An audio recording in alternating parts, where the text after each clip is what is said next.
Hello and welcome to Say Hi to the Future, a podcast aimed at highlighting the human side of ingenuity. My name is Ken Tenser, CEO of SpyderWorks, a leading business consultancy for mid-market organizations and entrepreneurs globally. With me today is Paul Smith, speaker, storyteller, and author of 3 bestsellers, Lead with a Story, Sell with a Story, and the 10 Stories Great Leaders Tell. Like this video if you enjoy our show, and subscribe to our channel. Leave us a comment with who we should interview next. Thank you for tuning in, and I hope you enjoy the show. Paul Smith, welcome to Say Hi to the Future. Hey, Ken, thanks for having me on. I'm happy to be here. So, Paul, 3 best-selling books about storytelling. Well, let me start with the obvious first question. What's a story? What makes a great story? What is a story? Which is a great first question, and almost never do I get asked that question. I'm glad you did. A story is a narrative about something that happened to someone.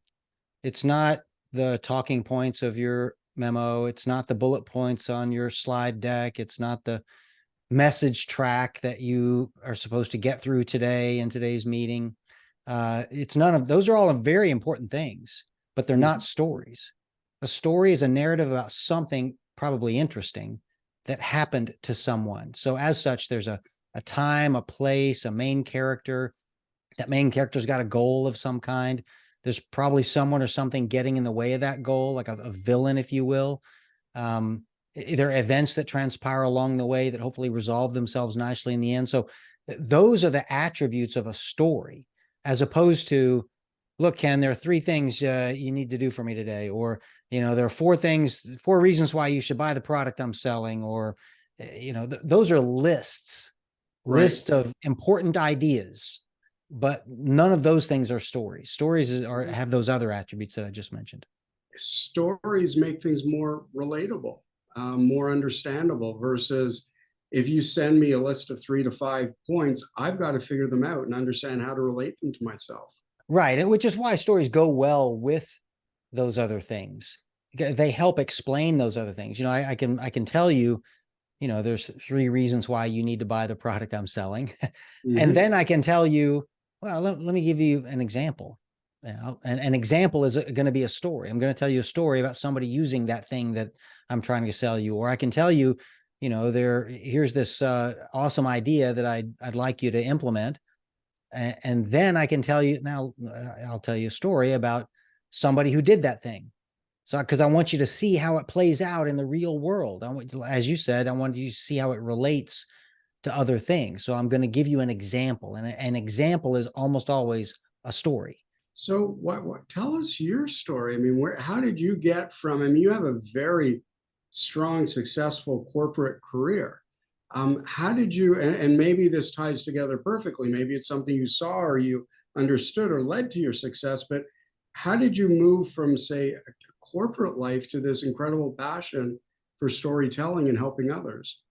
Pretty carefully, I would say. I'd love to tell you this romantic story about how I woke up one morning and just, I quit my job and I'm going to go, write books for a living. It was a little more measured than that. I did develop over the course of the first 15 or so years of my career an interest in storytelling. And mostly it's because I didn't know how to do it. And it took me that long to even recognize that it was an important skill. They didn't teach me that in business school, and they didn't teach me that at Accenture, where I first worked. They didn't teach me that at Procter & Gamble, where I spent 20 years. But once I realized that was an important skill to have, I was frustrated that I didn't already know how to do it. And so I started reading all the books I could find and still didn't know how to do it. And then I started interviewing leaders who I admired, who I thought were particularly good at it. First inside the company that I worked at, and then outside. And at some point along that journey, I realized, gosh, if I want to know this that badly, maybe other people do as well. And so it stopped being my own little personal learning journey and became an idea for a book. And that first book was Lead with a Story. And I pursued writing that book. I spent 2 or 2.5 years researching and writing that book, all while I still had that corporate job. Right. And then when it finally, got published, things started to change then. Apparently other people did want to know how to do that. And so the phone started ringing pretty quickly, and people wanted me to come and, teach their leaders how to be better storytellers. And that's what ended up leading to me leaving the company and making this a full-time effort. But all of that was a very careful exit and entry into a new line of work. So you focus obviously on storytelling, but from what I understand, from a more business or organizational perspective. Can you talk to that? Because I mean, we're used to, growing up with fairy tales and princes and princesses and thinking of those as stories. So how do you morph, those childhood understanding of a story to hard selling, to hard corporate strategy? Yeah, well, it use a lot of the same skills. We just tend to forget them, somewhere in our teenage years, I suppose. But, most kids know how to tell a story. It's the Right. adults that seem to have forgotten. So really much of what I'm doing is just kind of recodifying that for them so that it's easy to do. Here's the structure of a well-told story. Here are the 8 questions your story needs to answer. Here are the, techniques to create, more emotional engagement. Here's how you create a surprise ending. So in some sense, I'm kind of helping us relearn what we probably knew more naturally or came more naturally to us as children, but the same techniques work. And as adults, there are professional storytellers. I mean, the folks in Hollywood, Right. and professional storytellers and novelists, have figured out, there's a method to the madness. And so, I've adopted many of those techniques, and you have to adapt them a little bit to the corporate world. You don't have 2.5 hours in a movie theater to enthrall an audience when you're telling a business story in a boardroom. Mhm. You got 2 or 3 minutes. So, the techniques have to be adapted a bit. And, but once you've done that, you figured out how to do that, they can all serve you well. So are there a few things you can share with us that help break through? I don't want to say the stigma, but I mean, you walk into a room and executives, they're not used to telling stories. They're not used to Lego play. They're not used to all the different, creative approaches that can actually break our day-to-day, our day-to-day mundane. And that might not be the right way to describe, because most of us, or many of us, have wonderful careers, but it's very repetitive Mhm. at best. So how do you break that down?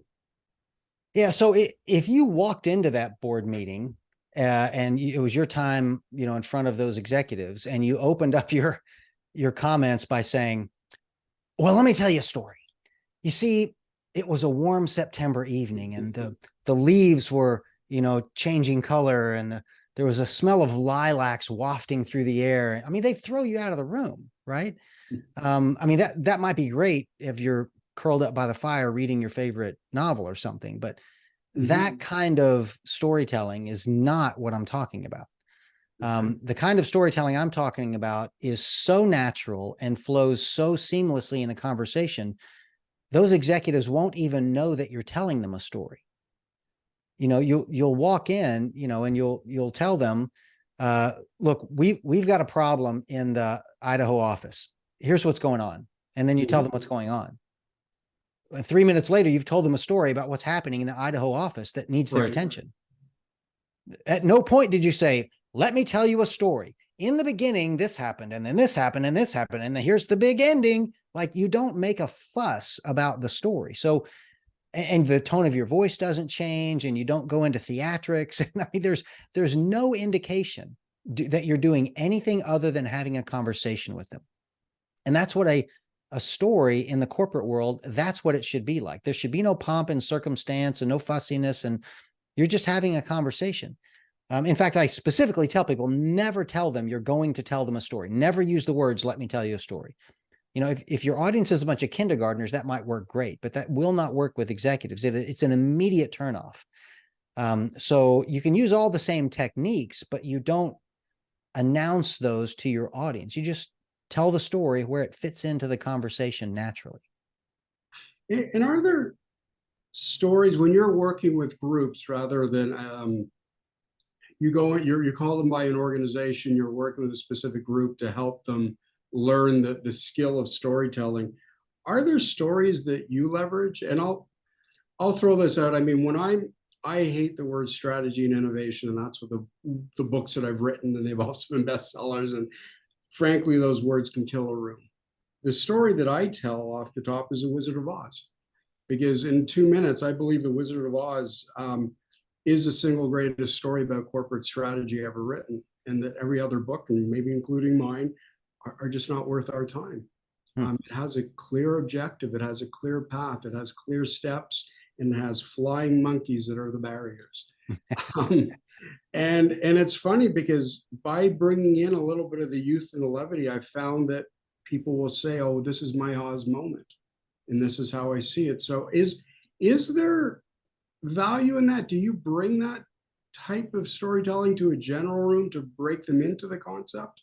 Most of the stories I tell are not as fanciful as that. They're actual stories about real things that happen to real people in real business environments.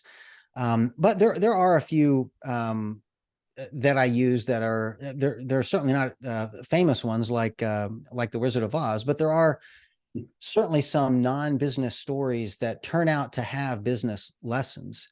In fact, when I have a sales and marketing audience, I'll often tell a story about pigs, believe it or not. Okay. But that there was an experience that I had literally trying to buy some art at an art fair with my wife.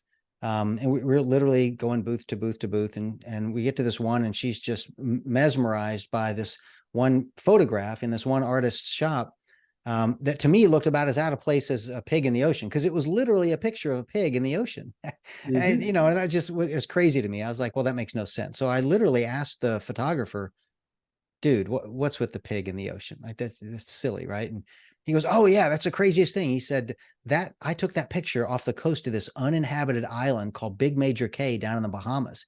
And he said, Mm-hmm. apparently what happened was some local entrepreneur decided to raise a pig farm for bacon, I guess. And he found out there was this uninhabited island. He could keep the pigs for free, right? So he's no dummy. He's going to keep them on the free place, right? But it turns out the only natural vegetation on the island was cactus.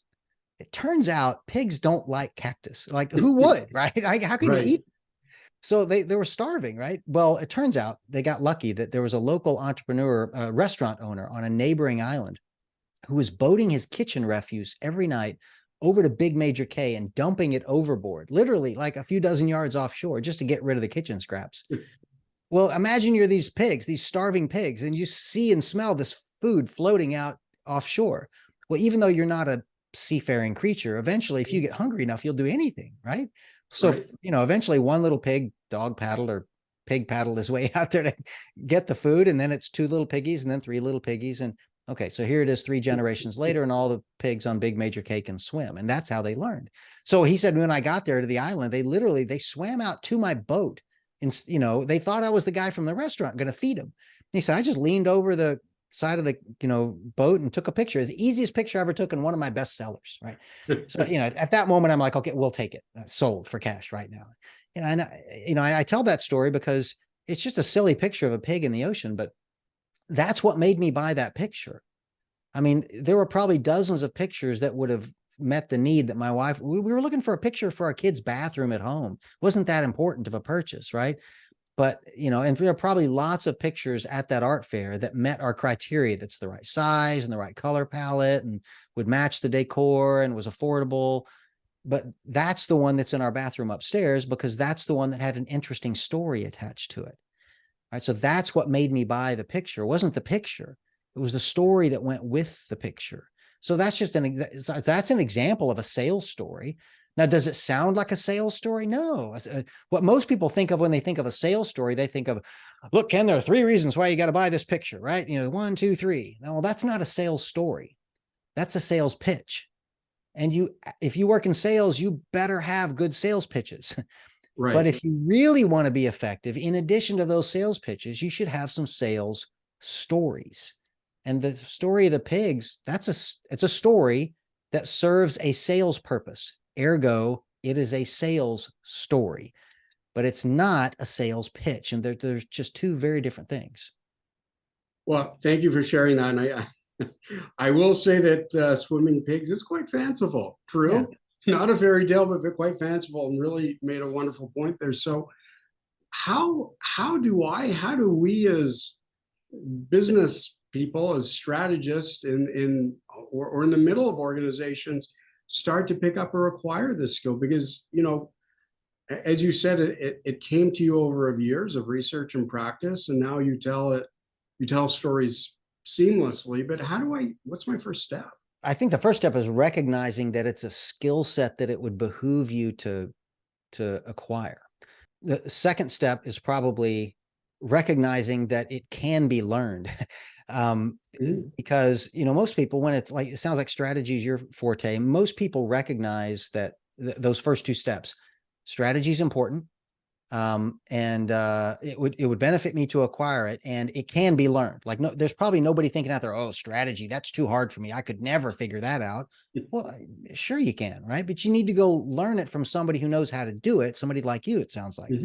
If you wanted to learn to play the guitar, you wouldn't just, oh, I could never learn to play. Well, of course you can, but you'd need to go take lessons from somebody who knows how to play the guitar. When it comes to storytelling, people somehow think it's totally different. Oh, well, I'm just not a natural born storyteller, and you can't learn that kind of thing. So I just can't, I'll just never be able to do it. Well, no, yes, it's an art form for sure. But like learning to play the guitar, you can learn it, but you're not going to learn it by just deciding, well, I'll just start telling more stories and then I'll get good at it. Well, maybe you'll tell lots of really crappy stories, So yeah, learn from somebody who knows. Read a book, take a class, watch some YouTube videos, learn it the way you would learn anything else. I mean, there are resources out there. That's why I do what I do for a living, but there are plenty of other people that do as well. Learn the right way. And then when you practice storytelling, you'll be practicing good techniques instead of just saying, well, I'll just go tell more stories. You may be practicing lousy techniques, and then you'll perfect them. You'll perfect these lousy techniques, and then all your stories will suck in the same way. So that's not what you want. How do you sell that? And what I'm thinking of here is, I mean, soft skills to me are quantifiable. They're countable. And you go into a company, and ultimately, I look at soft skills as hard skills because they impact the bottom line positively. But many or most leaders don't see that still. So when you talk about storytelling to an organization, is there a link back? Is there a link back that you can measure over time, impact, profitability, closing of deals? I mean, what triggers them? So largely no. And I find that to be the case with most soft skills. It's very hard to quantify because, very few companies have ever said, okay, for the next 6 months, we're going to tell awesome stories, but we're not going to change anything else about our business practice and just see what a difference it makes. There's always lots of things going on, and it's too hard to disentangle that from everything else. I don't find myself in a situation of having to go into an organization and convincing them that storytelling is going to make a difference. Like if you're not already convinced of that, just don't call me. I mean, there are enough people out there who are convinced that call me that I don't need to go door to door knocking on them trying to convince people. Right. I think most people get it, that it works, and they know that because it works on them, right? These people are at work when somebody sells them something and they realize, oh, that story of the pig is what made me buy that, picture. They recognize that. They're in the audience when the boss gets up there and explains their new strategy in a way that they finally get and that they're motivated to go achieve. And it's probably because he or she told them a compelling story as opposed to held up the strategy document and read it to them word for word. Like, they've already read the document. They need to hear the story that goes with it. So they know that it works because it works on them. And then they recognize, well, I don't know how to do that. And that's when my phone tends to ring. So now I do spend the first 3 minutes of every training course I teach sharing a story like that Pig Island story or a strategy story, some other story that's relevant to that audience. And as soon as I do, they recognize, oh, that would work. If I could tell stories like that, then this class would be worthwhile. And I said, good, because by the end of the day, you'll be able to do that. Right. So all it takes is giving them one example of a compelling story, and they recognize, oh, wow, that was awesome. I can't do that. I'd like to. And now we're into training. So tell us about that, about your workshops, your training. You said now we're into training. Tell us about some of the workshops that you do provide to help leaders. Yeah. So, imagine a typical, one-day training class would, well, first of all, there's no pre-work. I don't insist that people go read my book ahead of time, right? That's too much work. But you do have to show up with a story in mind. So you got to show up in class because it's a real workshop. It's not me pontificating for a day, right? You need a real story to apply the techniques that I'm going to teach you. So you show up with a story. Then I cover some of the questions basically that you've asked me here, starting off with what is a story and what is it not, so they can differentiate it from other forms of communication. Why does it work? Okay, some of the psychology behind why it's typically a more effective form of communication. When should you tell these stories and when should you not tell these stories? Because it's not like you should walk around all day long just telling stories. That would just be weird, right? And then what stories should you tell? What are the most important stories for a leaders to tell, or a sales and marketing person to tell, or an engineer to tell? And so depending on who the audience is, I cover here are the most important types of stories. Now you should tell lots more than this, but this is where to start. And it may be, here are 5 or 10 of the most important stories for you. And then we'll do a brainstorming exercise where they have to pick the 2 or 3 that are the most important out of that list for them. And then I'll have everybody share a story in a small group. So that story that they came in with. And by the way, all that happens in the first, say, couple of hours. And then each group will choose one of those stories to be their team story for the rest of the day. And their job is to make that story as awesome as possible by the end of the day using all the techniques that I'm about to teach them. Right. And so that's when we shift into how. So we've already talked about what storytelling is and why it works and when to tell it and what types of stories to tell. But now we get into the nuts and bolts of how do you do it. And so that's when I cover the things that I mentioned earlier. What's the structure of a well-told story at work? What are the 8 questions your story needs to answer? What are the techniques to create the right emotional engagement? How do you create a surprise ending, which, believe it or not, is important even in a work story? How do you use dialogue and details in the right way? And so we cover each of these modules. And as we cover each one, then I send everybody back to the group and say, okay, now apply those techniques to your story. You got 20 minutes, go. And they come back 20 minutes later. Okay, let's move to the next module. Okay, now you got another 20 minutes, apply those techniques to your story. Well, by the middle of the afternoon, they're kind of done. They've improved their story. And now I ask one person at each group, one at a time, to stand up and, okay, now share your new and improved story with the whole room. And we all get to give feedback on it. And the purpose of that is to give everybody multiple opportunities to practice listening to a story, figuring out what's not working, and figuring out how to fix it. That way they get multiple, swings at the plate, if that analogy works for you, right? They get to practice this multiple times before they leave for the day. Now, there's a lot of stuff we do after class, but that's what happens in class. Does that make sense? It does. It does. It sounds like a wonderfully engaging day. And what I hear too is that by telling the story, you have to dig deep and understand what is important to the listener, because the story needs to resonate. It needs to hit home with a specific point. So the story itself begets a lot of foresight and forethought, I guess, for the teller of it. Yeah, it does. In fact, one of the skills I teach folks is how do you get your audience to tell a story? And that's especially true for like sales folks, because how will you know which of your stories to tell if you haven't really understood the problem that your prospect has? And you don't learn very much. And the reason it's important to get your audience to tell you stories is the same reasons it's important for you to tell them stories, because it's just a more effective way to communicate. You will understand their problem better if you get them to tell you a story about the problem than if you get them to tell you what the problem is. For example, if I were to ask you, Ken, what's the biggest problem your company's facing right now? And you might say, oh, warehousing. Warehousing is our biggest problem. Okay, well, what do I know? Not much, other than the biggest problem you have is somewhere in the warehouse. That's all, but that's all I know. I can't fix that. But if instead of asking you what's your biggest problem, if I were to say, Ken, tell me about the moment that you realized your biggest problem was your biggest problem. Now you have to tell me a story. There's no way to answer that question without telling me a story about that moment. So you might say something like, Oh yeah, that would have been a couple of months ago when we got this huge order from one of our biggest customers.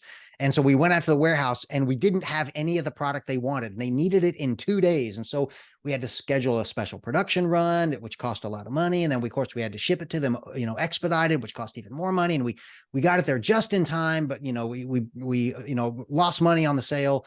Because it was so expensive to do. And then we went out to the warehouse and we found the product that they were looking for right where it should have been all along. Okay, now you know what now I know what your problem is. You have a warehouse inventory location problem, right? Like you don't know where your own stuff is in your own warehouse. Now I can help you. But I had to hear that story before I could really understand what your problem is. And there are techniques to get people to tell you a story instead of just giving you these short answers. And so yes, you need to do that first. And then you'll know which of your stories to tell them. Paul, thank you for that. That's gold. That's gold. And I think for all of us, well, anybody in business at any point in their life is going in and trying to figure out the real need or the root cause. And boy, that really hammered it home to understand, to get them to tell the story about when they realized their biggest problem was their biggest problem. I will remember that as a pullout from the story for a long time, because yes, I do hear many times when if you start with, what's your problem? My Right. strategy is not working. Well, that narrows it down to the last 60 years of my life. So yeah. How do you know that your strategy is not working? Tell me about the moment you realized your strategy is yeah. not working. That would get you a better answer. So not just the art of storytelling itself, but the art of drawing out a pointed story from the Yes. individual. Those are two critical things. And Paul Smith, it's amazing how quickly the time went by. So as we're coming to a close today, I do want to ask a little bit of a different question, and I'll lead into it by saying one of my stepsons has special needs. He was deprived of oxygen at birth. So when I read about Kenny Tedford and your book and your collaboration, I was going, okay, I need to read this all. So please tell me about Kenny. Tell me about your book, your collaboration, because that's a story that had a very emotional tie to me. Yeah. Yeah. So being someone who kind of traffics in the storytelling world, I was speaking at a national storytelling conference in Covington, Kentucky, maybe 10 years ago now. I ended up it's one of those like 3-day festivals where, you talk for 30 minutes, but then there's hundreds of other people speaking. Right. And so I did my thing. And then I was on the front row of somebody else's performance. And a guy comes in and sits next to me. And right behind him comes this other much younger man who grabbed the chair. And we're on the front row. Imagine this. And this younger guy grabs a chair, pulls it out in front of us, turns it around backwards, sits in it, and is looking right at the guy sitting next to me. And the performance is about to start. And I'm like, dude, what's going on? Like you're kind of distracting people. You need to like sit in the row like the rest of us, And as soon as the performer up there started, this young guy started doing sign language. And I realized, oh, okay, of course. The guy sitting next to me is deaf, and this is his sign language interpreter. And then I thought, well, that's pretty bold. We got a deaf guy here at a 3-day storytelling festival, where all he's supposed to do is listen, and it's the one thing that he can't do, right?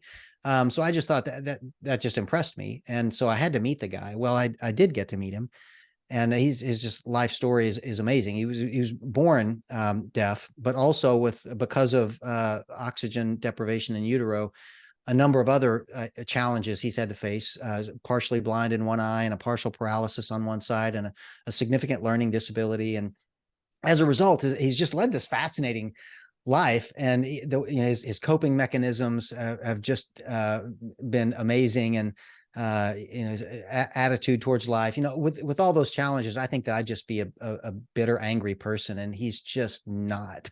He's just the most charming human being you'd have ever met. And at some point, less than a year later, I got a contract to write another book on parenting with a story. And he was the first person I thought of as I got to call this guy that I met at that conference because he's got a lot of great life stories. And so as I'm interviewing him for this book, where I just need one good story for him to one page of this, 100-page book, I'm 30 minutes into this conversation. He's already told me like 10 fabulous stories. And I'm like, what? I said, dude, have you ever written, you should write all these down. You should write a whole book just on your life. And he said, yeah, well, the people tell me that. But that's just one of my many challenges is I can't write. I just I can speak and I can tell stories that people seem to like, but when it comes to writing them down, I can't do it. And that's the moment that I said something that I think surprised me as much as it did him. I said, well, I'll do it. Kenny, I'll write your story. And that was the beginning of the journey. Well, thank you for sharing that. Thank you for doing that. As I see and understand, again, in my parenting role, special needs begets special gifts. Mm-hmm. And too often those are overlooked. So Paul Smith, storyteller extraordinaire, thank you so much for your time today and for joining us on Say Hi to the Future. You bet. Thanks for having me on, and thanks for the interesting questions. Take care.